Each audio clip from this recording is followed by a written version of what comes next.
Assalamualaikum warahmatullahi wabarakatuh. Selamat pagi Pak Bambang dan selamat pagi teman-teman. Pada kesempatan kali ini kelompok 2 akan mempresentasikan tentang tumbukan.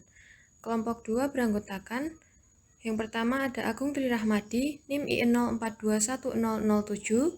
Yang kedua ada Ahmad Yusuf Adi Atmaja dengan NIM IN 04210008. Yang ketiga ada Ahnaf Khalis dengan NIM IN 04210009. Yang selanjutnya ada saya Aini Putri Manani, NIM IN 04210010, dan selanjutnya juga ada Akbar Rizky Ramadan dengan NIM IN 04210011. Selanjutnya ada Ahmad Cahyadi dengan NIM IN 04210010.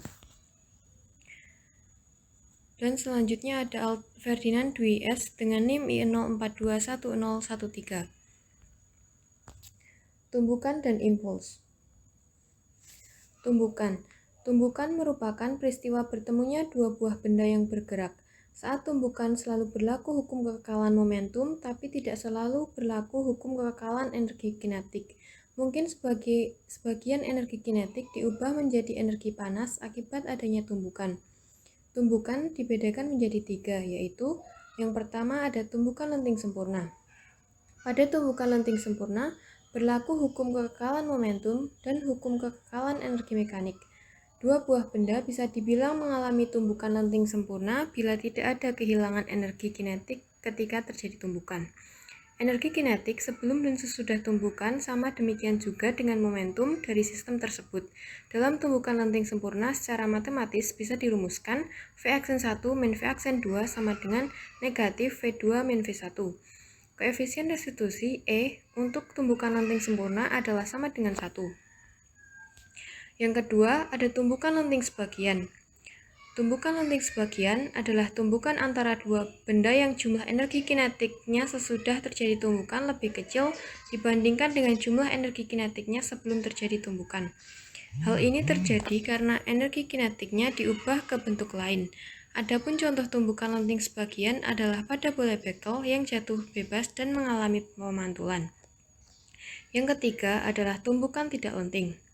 Tumbukan tidak lenting sempurna terjadi jika dua benda yang bertumbukan menyatu dan bergerak secara bersamaan, di mana setelah terjadinya tumbukan maka kedua benda akan bergabung atau menjadi satu.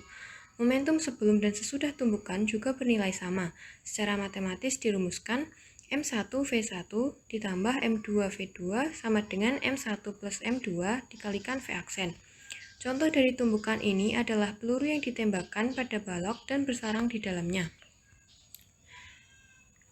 Next. Selanjutnya ada nilai koefisien restitusi. Untuk membedakan tiga jenis tumbukan tersebut, dapat dilihat dari nilai koefisien restitusinya, yang diartikan sebagai nilai negatif dari perbandingan antara besar kecepatan relatif kedua benda setelah tumbukan dan sebelum tumbukan. Secara matematis, nilai koefisien restitusi dapat dituliskan sebagai E sama dengan negatif V aksen B min V aksen A per VB min VA. Nilai-nilai koefisien restitusi untuk ketiga jenis tumbukan tersebut antara lain, yang pertama, pada tumbukan lenting sempurna nilai E sama dengan 1, pada tumbukan lenting sebagian nilai E lebih dari 0 dan kurang dari 1, dan yang terakhir pada tumbukan tidak lenting sempurna nilai E sama dengan 0. Selanjutnya ada koefisien restitusi pada pantulan bola. E sama dengan negatif akar dari Hn min 1 dengan Hn adalah tinggi pantulan ke N dan Hn min 1 adalah tinggi pantulan ke N min 1. Selanjutnya ada contoh soal dan pembahasan. Nomor 49, chapter 8 dari buku Tipler. Yang terjemahannya adalah sebuah bola tangan 0,06 kg dilemparkan lurus ke arah dinding dengan kecepatan 10 meter per second. Bola memantul lurus ke belakang dengan kecepatan 8 meter per second. A. Berapakah impuls yang diberikan pada dinding? B. Jika bola bersentuhan dengan dinding selama 3 meter second, berapa gaya rata-rata yang diberikan pada dinding oleh bola? C. Bola rebound ditangkap oleh pemain yang mengistirahatkannya. Selama proses, tangannya bergerak mundur 0,5 meter. Berapakah impuls yang diterima oleh pemain tersebut? Dan D. Berapa gaya rata-rata yang diberikan pada pemain oleh bola? Next. Pembahasannya, untuk A, menggunakan rumus I sama dengan delta P sama dengan MVT min MVI. Lalu disubstitusikan I sama dengan 0,06 kg dikalikan 8 meter per sekon. Dikurangi negatif 0,06 kg dikalikan dengan 10 meter per sekon. Maka hasilnya 1,08 Newton sekon dibulatkan menjadi 1,1 Newton sekon. Yang B, kita menggunakan rumus FAV sama dengan delta P per delta T. Lalu disubstitusikan FAV sama dengan 1,08 Newton sekon per 0,003 sekon sama dengan menghasilkan 360 Newton. Lalu untuk yang C, kita menggunakan rumus I sama dengan delta P bal sama dengan M delta V. Lalu disubstitusikan I sama dengan 0,06 kg dikalikan 8 meter per sekon, menghasilkan 0,48 Newton sekon. Dan untuk yang D, kita menggunakan rumus, ada dua rumus yaitu FAV sama dengan delta P bal per delta T. Lalu delta T-nya kita menggunakan rumus delta T sama dengan D per VAV. Lalu bisa kita masukkan FAV sama dengan VAV dikalikan delta P bal per D. Substitusikan yang diketahui, maka FAV sama dengan 4 meter per sekon dikali 0,48 Newton sekon dibagi dengan 0,5 meter. Dan hasil akhirnya adalah 3,8 Newton. Away from the wall. Selanjutnya bisa dilanjutkan oleh teman saya. Terima kasih. Baik, selanjutnya perkenalkan nama saya Agung Rahmati, NIM I04210007. Materi selanjutnya adalah impuls. Impuls adalah peristiwa gaya yang bekerja pada benda dalam waktu hanya sesaat. Mudahnya, impuls adalah besaran dari hasil kali antara gaya atau vektor dengan selang waktu gaya tersebut bekerja. Jadi impuls berkaitan erat dengan arah. Rumus impuls adalah I sama dengan F kali delta T sama dengan M kurung VT kurangi VO. I adalah impuls dengan satuan Newton second.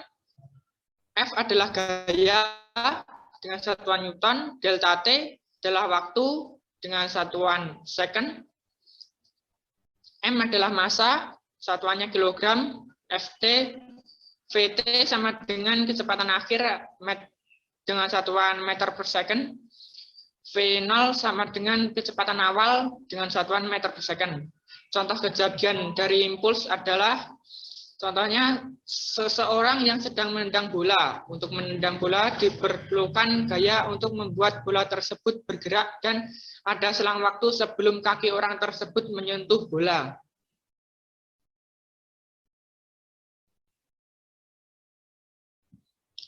Untuk soal dan pembahasannya diambil dari buku Tipler chapter 8 nomor 43. You kick a soccer ball whose mass is 0.43 kilogram. The ball leaves your foot with an initial speed of 25 meter per second. A. What is the magnitude of the impulse associated with the force of your foot on the ball? B. If your foot is in contact with the ball for 8.0 millisecond, what is the magnitude of the average force exerted by your foot on the ball?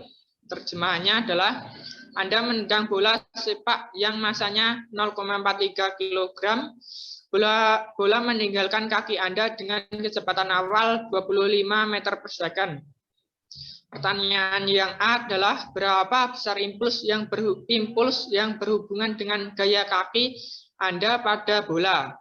Pertanyaan yang B adalah, jika kaki Anda bersentuhan dengan bola selama 8 meter millisecond, berapakah besar gaya rata-rata yang diberikan oleh kaki Anda pada bola? Ketahui masanya sama dengan 0,43 kg dan kecepatan awalnya 25 meter per second. Yang ditanyakan adalah impuls dan gaya rata-rata. Untuk impulsnya, F kali delta T sama dengan M kali kurung VT kurangi V0 sama dengan M kali V0, dimasukkan angkanya, impuls sama dengan 0,43 kg kali 25 meter per second sama dengan 10,8 Newton second. Untuk gaya rata-ratanya adalah impuls bagi delta T,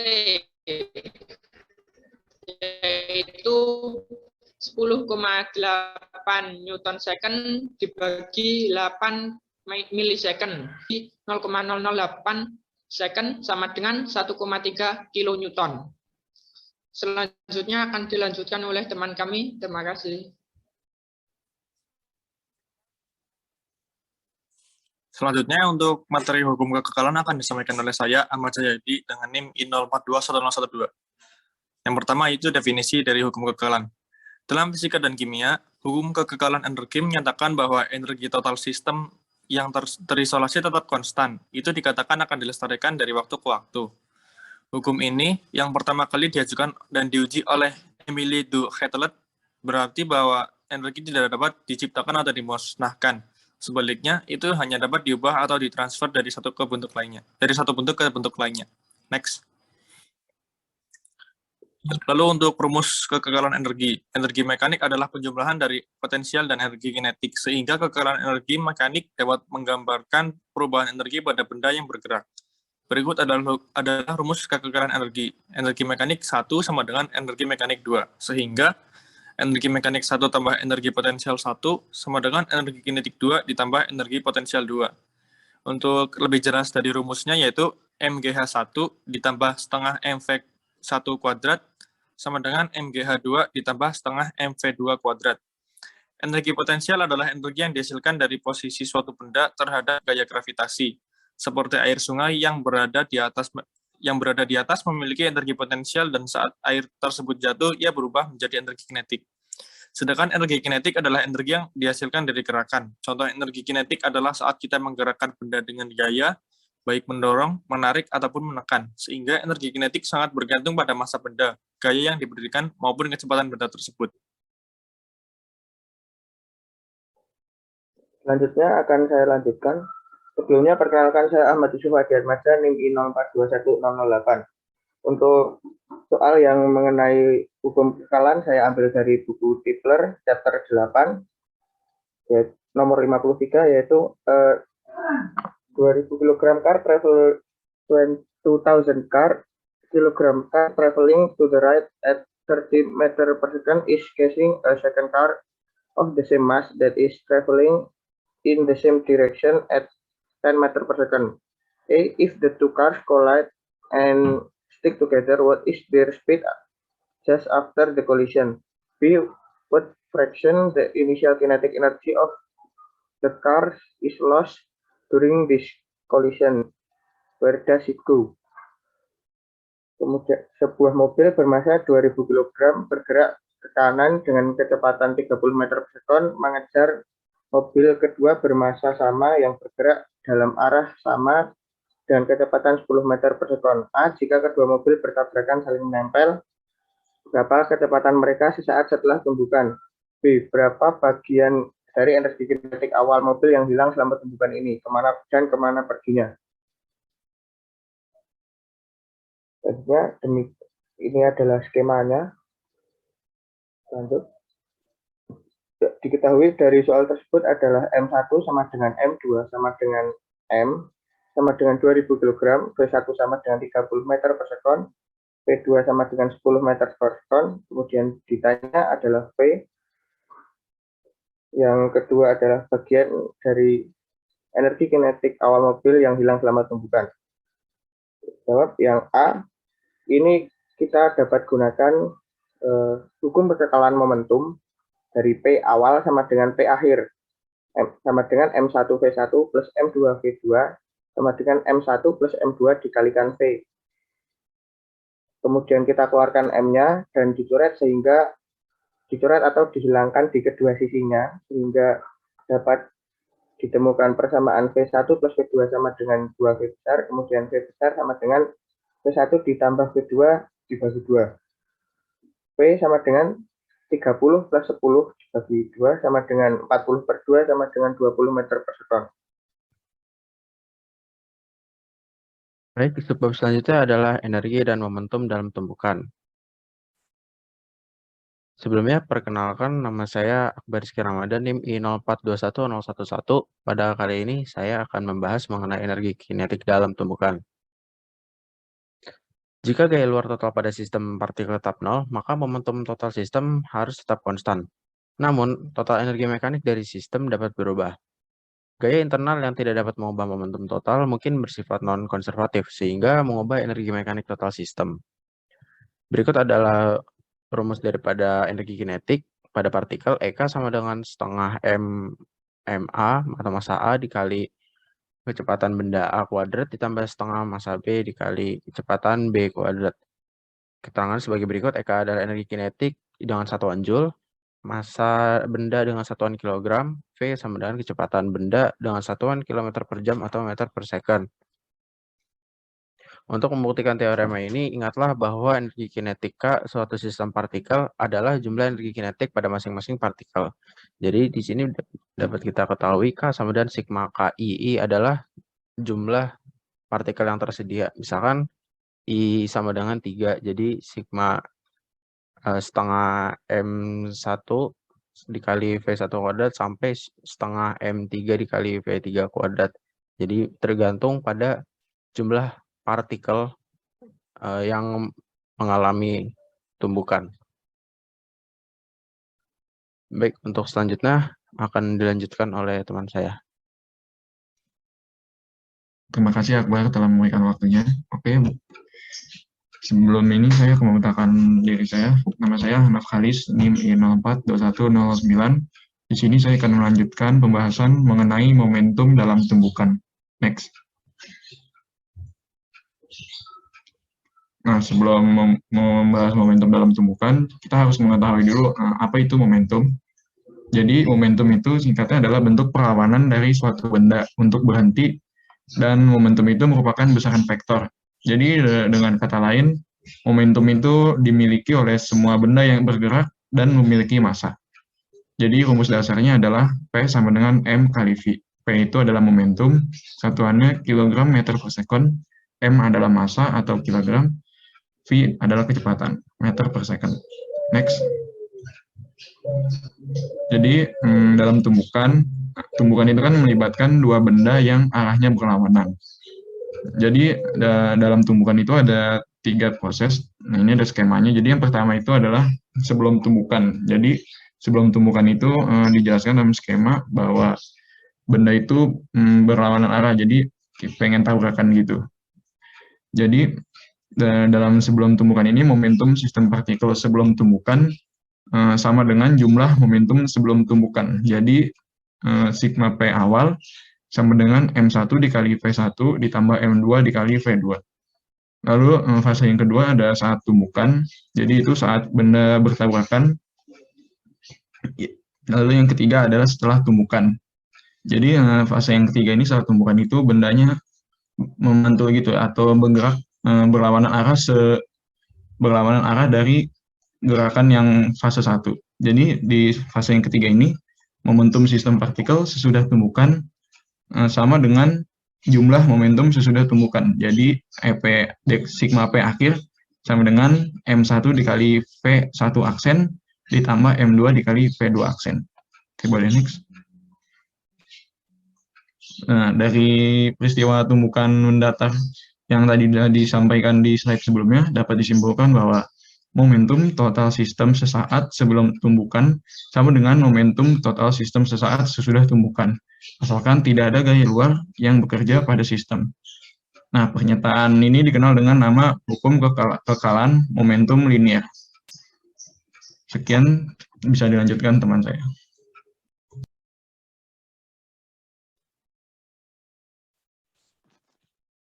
Selanjutnya akan saya bahas tentang soal dan pembahasan Sebelumnya perkenalkan, nama saya Alferdinand Dwi Setiawan dengan NIM I0421013. Oke, next. Soal dan pembahasan kali ini saya ambil dari buku Tripler chapter 8 nomor 53.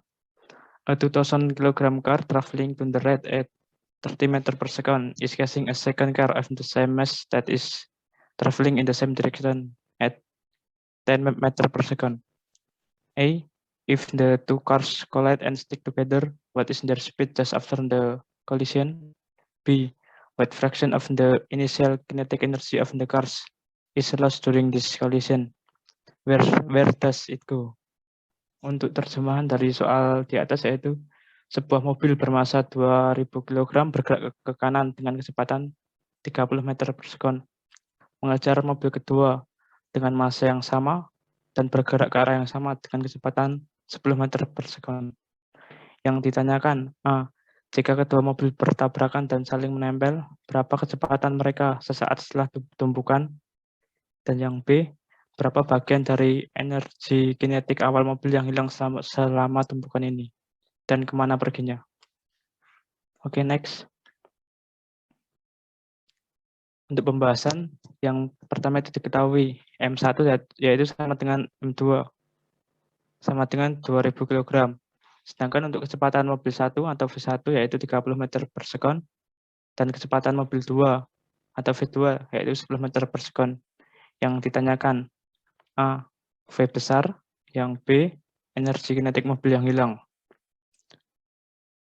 Jawab, untuk yang A, kecepatan mobil setelah tumpukan dengan menerapkan kekekalan momentum linear seperti yang sudah dijelaskan Ahnaf pada slide sebelum tadi, yaitu P1, PI, P inisial, momentum awal, sama dengan PF, momentum akhir, yaitu M1 dikali V1 plus M2 dikali V2, sama dengan